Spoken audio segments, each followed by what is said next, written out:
Okay, I'm going to guess you weren't gone very long because that was a pretty short lesson.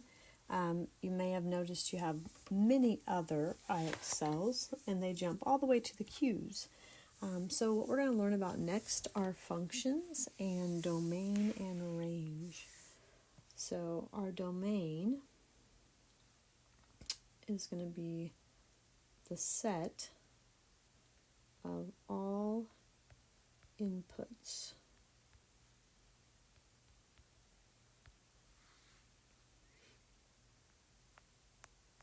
Also the x's. So basically the set of all the first coordinates. And our range, darken my pencil up again, the set of all outputs, the y's. So when I'm given a list of ordered pairs, and these are considered relations, relations are just any set of ordered pairs. They don't have to meet any special requirements to be a relation. So we're going to list our domain, which is all of our x's, and then our range, which is all of our y's. If a number repeats within the domain or the range, we do not write it twice, we only write it once. And IXL is not so picky, but typically it's considered proper form to put it from least to greatest. So if I'm going to first do my domain, then I want all of these x's. So I see the smallest number is -9, then there's a -2, there's a 2, and a 3. So that's my domain. Now notice when I do my range, they are not going to be paired up in pairs anymore. So don't be worried about that. So my range, these are going to be my y's. Again, smallest, -2, +2, 6, 8, 14. It's okay that they are not underneath their former partner. It's just a list of what are my inputs and what are my outputs. And sometimes you'll see this in set notation with the fancy brackets. All right, so just don't be surprised if you see that. And so the second one, same kind of thing. So domain, all of the x's. Those are my inputs, and in this case, I have 0, -1, 3, 5, -1. So -1, 0, 3, and 5. And then when I go to find my range, I see here that my range, they are all a bunch of zeros. So I just put 0 one single time. I do not write it 5 times. Okay, just one single time.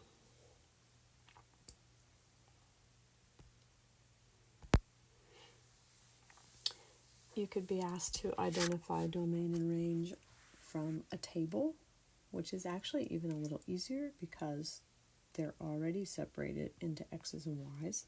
So remember, domain goes with x, and range goes with y.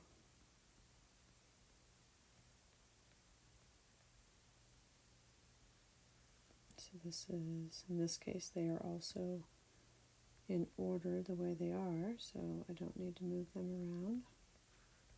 And then over here, my domain, 0, 2, 3, and my range, smallest to largest.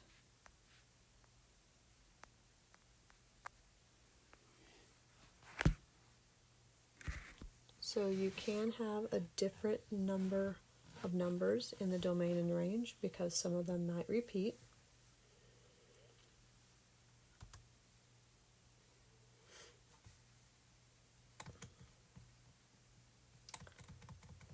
And you could also find domain and range from a graph.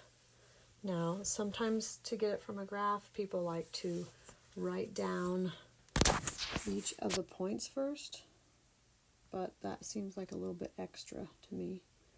So instead, when you're looking for domain, scan from the left to right, because that way they'll be in order from least to greatest. And for range, we're going to go bottom to top. So here's what I mean by that. When I am looking, I'm starting over here and I'm moving across to see what x's are being used. So none at 0, 1, 2, moving across.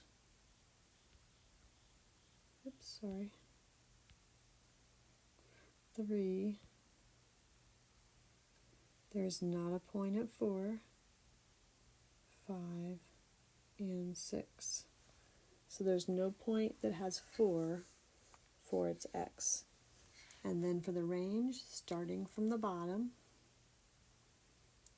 the lowest point I see is 2, then 3, then 4, no 5, there's a 6, and a 7.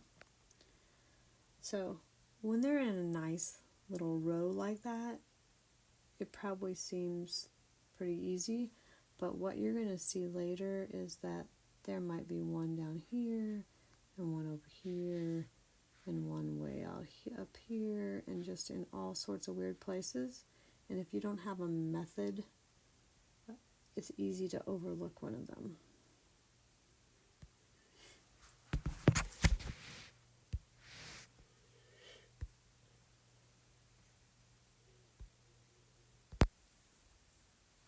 And that really gives us what we need to know to do Q1 and Q2.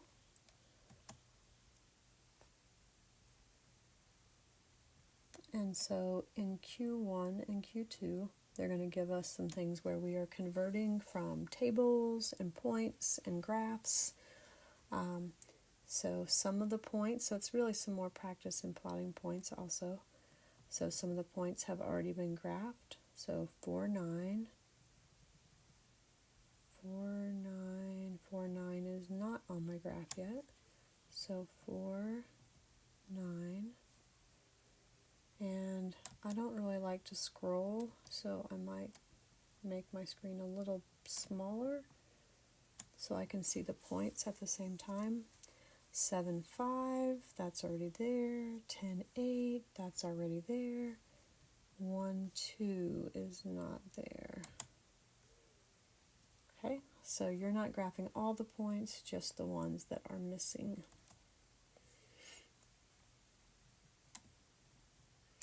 These are the fancy, see how there are parentheses around each ordered pair, and then there are the fancy braces there on the outside.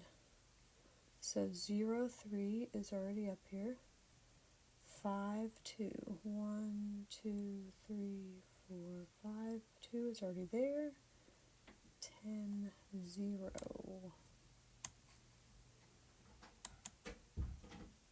So 10 to the right, 0 up, and 4, 5. So again, not very different from G.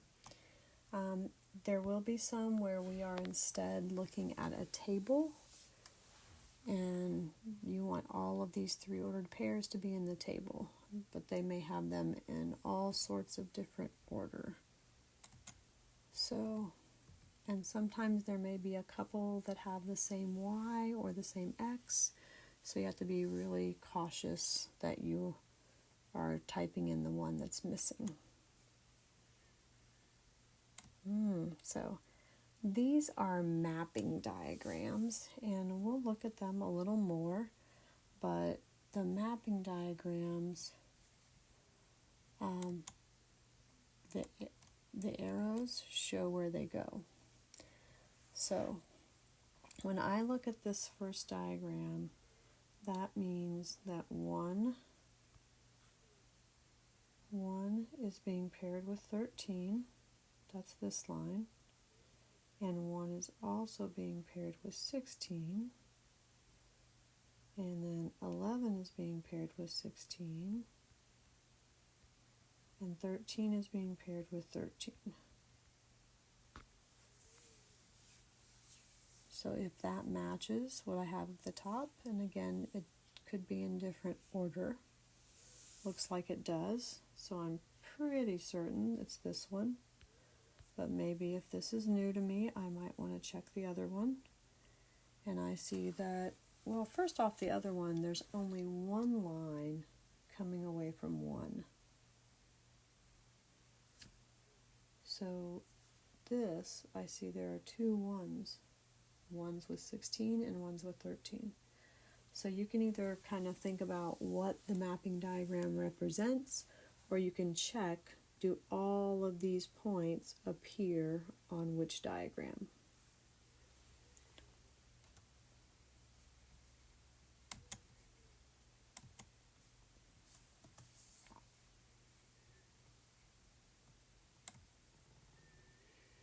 And then here, pardon me, they give us the graph, and we need to fill in the points that are missing. So 3, 0 is already there. 10, 3 is already there. This is 5, 1. So don't put it up here. Put this here where there's already a 5.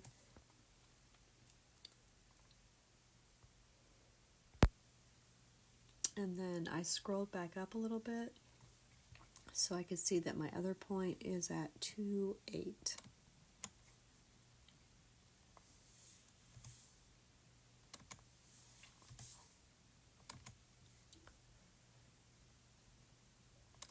So again, a lot of plotting points. Here now you have 4 different points to plot. So you probably get as much graphing practice in Q1 as you did in G1. And then Q2 also has to do with that first, well, second page of notes, third page of notes. And now it starts asking, what is the domain? So remember, the domain is the x's.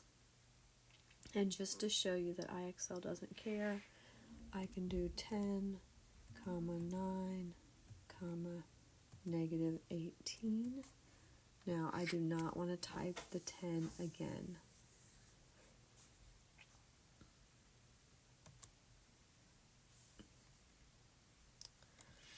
What is the range? Now you see what I mean about them being all mixed up. So I'm going to start from the lowest. So starting at the bottom, there are none at negative 5 below, none at 4 below. There is a dot at 3 below, so negative 3.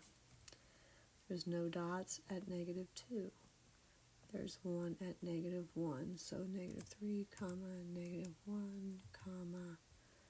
There is a dot where y is 0 on that line. So remember, that's 0 because we're talking about the range. And then up here at 3.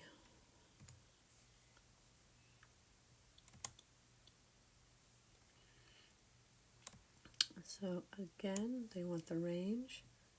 So think like which numbers on these lines have something on the line. So negative 3 again, commas in between, whoops, not m's, 0 and 2 for this guy.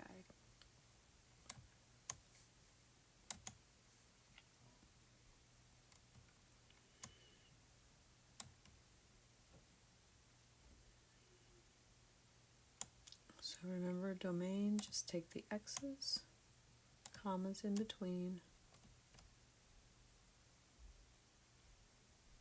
the domain and the range. So the x's are going to go up here, the y's are going to go down here. Do not repeat things if they repeat. Otherwise, it is flexible about the order, although proper form you should really be putting. Like if you were in a college class, they'd mark it wrong if it wasn't in order. So now you're ready to do Q1 and Q2. I'm going to continue this same video, but you can pause it, go ahead and do Q1 and Q2. Okay, so now that we know about domain and range, we're going to learn about functions and relations. So relations are any set of ordered pairs. A function is a relation where each input is paired with exactly one output. You could also say each member of the domain is only paired with one member of the range. Because remember, domain is input and range is output. Function notation, we'll get into that more later, but it's written like this: F or some other letter, parentheses with like an X inside, and it represents the output. So it like replaces the Y, basically. And when we read it, we say F of X. Or it could be G of X or H of X. A linear function has a graph that is a straight line. You see the word line hiding in that word linear? Yep.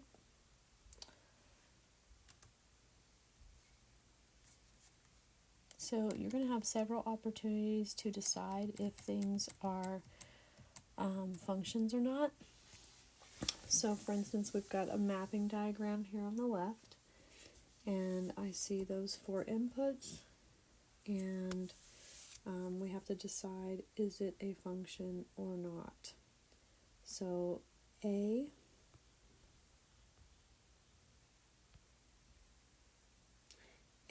is not a function. So this one is not a function because 4 is paired with 2 outputs.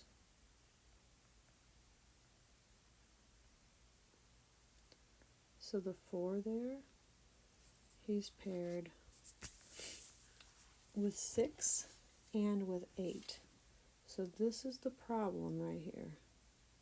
This is what makes it not a function. Over here, this one, I see that each one of my inputs only have one line going away from it. It is a function. For each input, there is exactly one output, or only one output.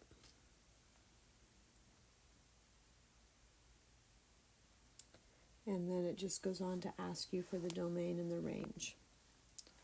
So domain 1, 2, 3, 4, range 1, 5, and 9. So notice it did not matter that 3 and 4 both go to 9. It doesn't say that that an output can't have more than one input. It's kind of a double standard, but it's that the input cannot have more than one output. Now, sometimes instead of looking at a mapping diagram, we might be looking at a graph. And a graph, what we use is what's called a vertical line test. And a graph is a function if no vertical, I'm going to have a hard time getting that word in that spot, vertical line intersects the graph at more than one point. So this dotted line that they've shown, it's like if it moved across. As it moves across, it would never be touching more than one place at a time. I usually like take my finger and kind of go across, my finger being straight up and down, or so this one would actually be a yes, or a ruler and or my pencil and move it across. This next one, it's not linear, but it only touches one time. This is also a yes. But then this one, no. Look at this. These 2 points, see, it's touching 2 places. In fact, almost every place on there would touch 2 places at once. And the reason that doesn't work is because if you think about what the ordered pairs would be for those 2 points, they would have the same x paired with different y's. Again, this one actually has 3 different ones, also a no. So you don't want any points right on top of each other if it's a function.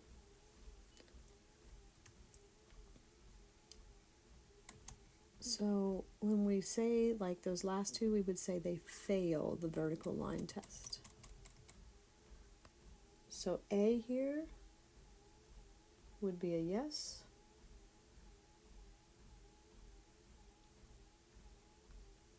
This would be a no.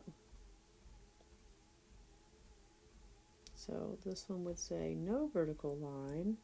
It is a function.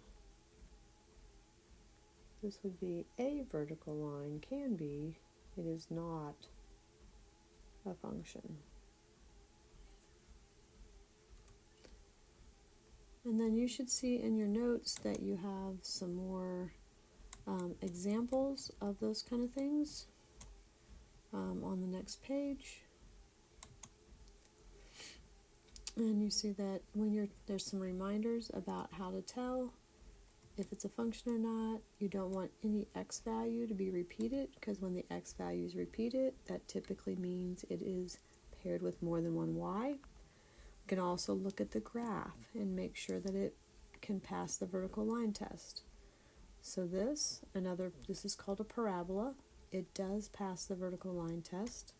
This would be a yes. It is a function. This ellipse here, it's kind of oval, would be a no. This guy, he looks like the same shape, but now he's turned on his side, and now he's a no. So you never want points on top of each other if you want it to be a function. We've got some mapping diagrams. So looking at this one with the dark background, this would not be a function. And this guy is the issue right here. That 0 has 2 outputs.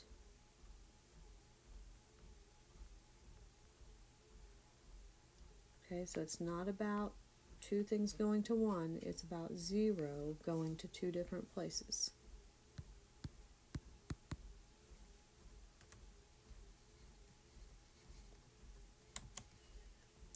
We have another one of those. So this time it's labeled domain and range. Same thing. So something to keep in mind, x, y, domain, range, input, output. All 3 words, all 3 word pairs are all alphabetical. So if you can remember that x and y in the ordered pair go in the order they do because they're alphabetical, domain, range, input, output. So this one is actually yes, it is a function, because each domain only goes to one member of the range.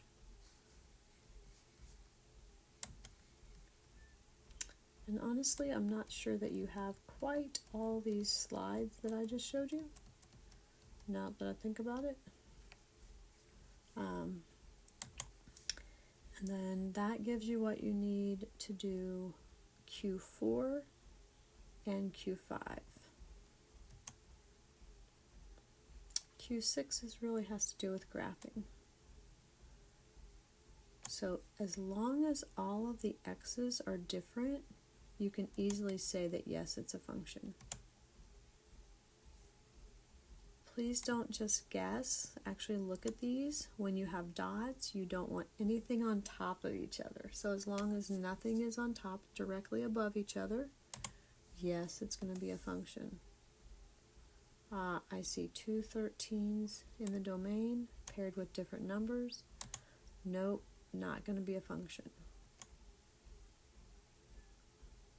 All my domain are different, all only going to one place each. So yes. I am not assigning Q3, so it should not be in your recommended list. Q5, so if I went straight across, it would only touch in one place, so I can say yes, that is a function. If I drew a straight up and down line, would it cross in more than one place? Yes, it would, so that's a no. So you only want the vertical line to cross in one place to be a function. Now, we're going to get to some questions eventually that are going to have open and closed circles. They're going to be something that's called piecewise functions. Well, first off, we have some of these. We have multiple. Which of these is a function? So fails, fails, fails. This guy is the only one.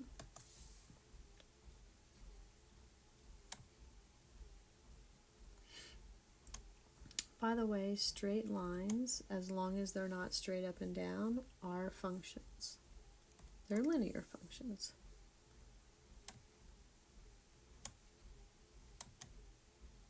So it may be near the end for you.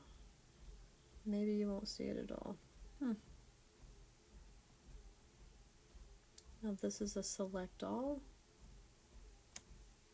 This guy's okay, okay, okay.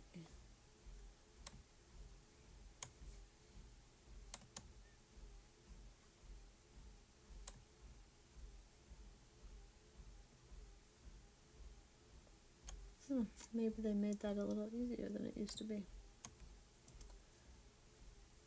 Let's see, this guy,